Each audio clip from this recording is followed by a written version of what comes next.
With the recent advances SpaceX has made in spaceflight technology, one has to ask him or herself, where does NASA stand in space exploration?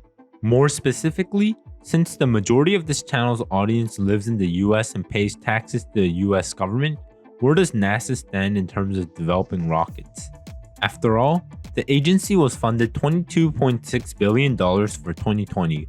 Although that is not a large amount of money when compared to the rest of the US government expenditure and the larger US economy as a whole, SpaceX's revenue for 2019 is estimated to be only $2.7 billion and its valuation is estimated to be only $36 billion. With more monetary resources at its disposal, NASA is currently making the Space Launch System rocket, a super heavy lift launch vehicle that is given a budget of $18.6 billion to develop and has a per launch cost of between $500 million and $2 billion.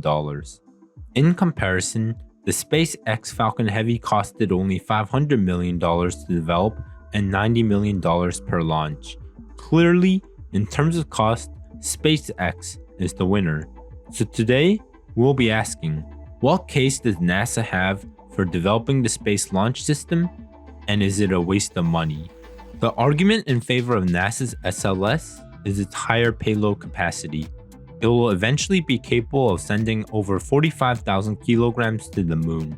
In comparison, the current Falcon Heavy is expected to only be able to send 22,000 kilograms to the moon. It is unknown how much payload the upcoming Starship can bring to the moon, so we will not consider the Starship in the payload side of this debate. This will be important in launching payloads to the moon, precisely because of the fact that instruments sent to the moon will be heavy, because NASA plans to make a space station orbiting the moon, the Deep Space Gateway. It is estimated that it will have a mass of about 70,000 kilograms. As such, it will take fewer trips to go to the moon with the SLS. In turn, this reduces the chances of an explosion occurring during the launches. However, that is as far as the benefits of the SLS goes. Another argument that goes against NASA's SLS is the fact that it is scheduled to have its first launch as late as November of 2021, and that is without any delays in the launch process. With a long track record of delays, it is more likely that the SLS will launch at some later date. On the other hand, the SpaceX Falcon Heavy has already launched 3 times ever since 2018.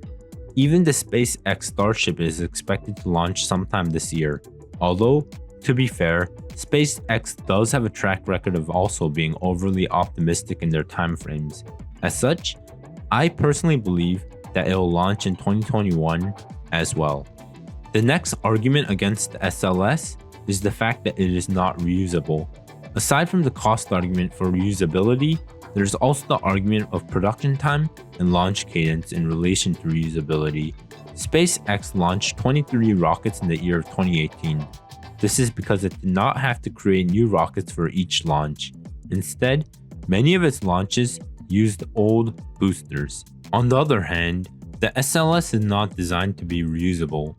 As such, it only has 5 planned launches between the years of 2021 and 2025. As such, despite the advantage of being able to carry more per launch to the moon, using the SLS will result in actually having a longer time to assemble the Gateway space station because it will launch so infrequently.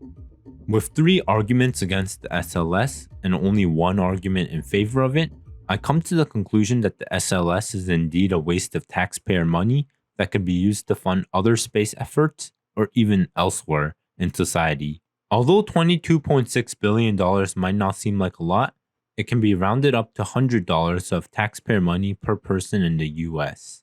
If you enjoyed this video, please consider subscribing, joining our Discord server, and becoming a Patreon. Likewise, please watch either 32,000 volunteered to be infected with the coronavirus or Who is the Futurist Tom. Thank you for watching and have a nice day.